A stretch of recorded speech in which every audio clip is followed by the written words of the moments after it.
Q நகருக்கு அருகே Ukraine ராணுவத்தின் ட்ரோன் தொழில்நுட்பங்கள் காட்சிப்படுத்தப்பட்ட கண்காட்சி நிகழ்வு ஒன்றின் மீது ரஷ்யா 3 ஏவுகணைகளை வீசி தாக்குதல் நடத்தியுள்ளது.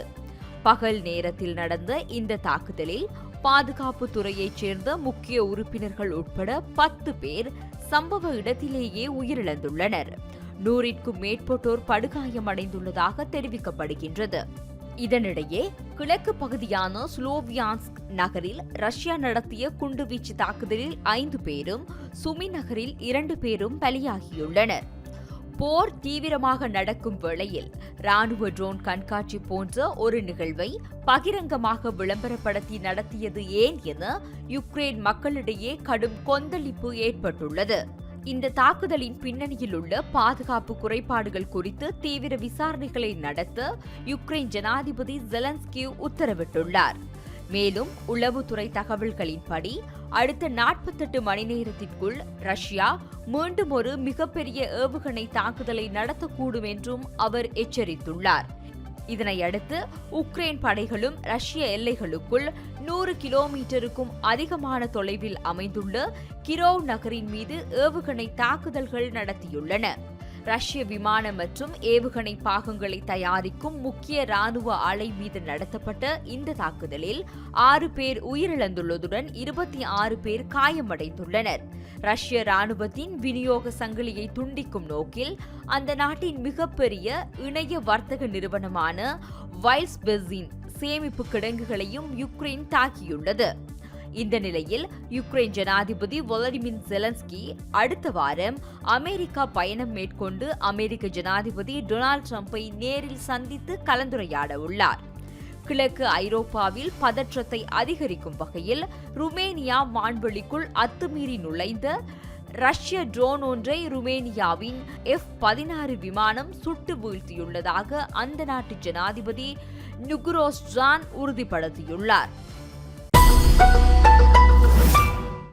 பிரான்ஸ் மற்றும் ஸ்பெயின் ஆகிய ஐரோப்பிய நாடுகளில் தொடர்ந்து நீடித்து வரும் கடுமையான வெப்ப அலை மற்றும் வறட்சி காரணமாக காட்டுத்தீ மிக மோசமான நிலையை எட்டியுள்ளது. 2 நாடுகளிலும் இதுவரை 2,20,000க்கும் அதிகமான மக்கள் பாதுகாப்பான இடங்களுக்கு வெளியேற்றப்பட்டுள்ளதாக சர்வதேச ஊடகங்கள் தெரிவித்துள்ளன. ஸ்பெயின் நாட்டின் தலைநகர் மற்றும் அதனை சுற்றியுள்ள பகுதிகளில் ஏற்பட்ட காட்டுத்தீ ஒன்றாக இணைந்து மாபெரும் பேரழிவை ஏற்படுத்தியுள்ளது. நிலைமை கட்டுப்பாட்டை மீறி சென்றுவிட்டதாக தெரிவிக்கப்படுகின்றது. இதனைத் தொடர்ந்து ஸ்பெயின் அரசு நாட்டில் தேசிய அவசர நிலையை பிரகடனம் செய்துள்ளது. ஸ்பெயின் தலைநகரில் மட்டும் 25,000 மக்கள் வீடுகளை விட்டு வெளியேற்றப்பட்டுள்ளனர். 40,000க்கும் மேற்பட்ட மக்கள் வீடுகளுக்குள்ளேயே இருக்குமாறு அறிவுறுத்தப்பட்டுள்ளனர். இது வரலாற்றிலேயே இல்லாத மிக மோசமான தீ விபத்து என்று தெரிவிக்கப்படுகின்றது. தீயை கட்டுப்படுத்துவதற்காக ராணுவ தீயணைப்பு படையினர் களமிறக்கப்பட்டுள்ளனர்.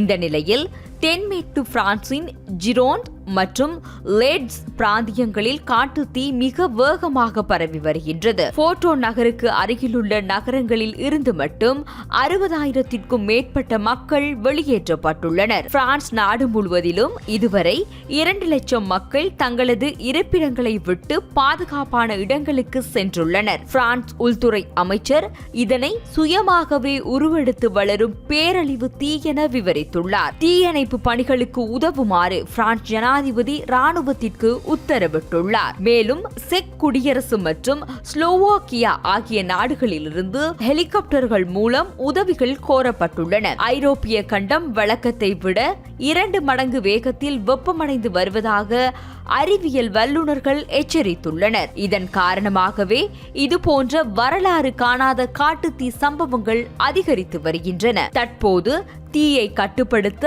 ஐரோப்பிய ஒன்றியம் தமது சிவில் பாதுகாப்பு அமைப்பின் மூலம் விமானங்களையும் ஹெலிகாப்டர்களையும் பிரான்ஸ் மற்றும் ஸ்பெயின் நாடுகளுக்கு அனுப்பியுள்ளமை குறிப்பிடத்தக்கது.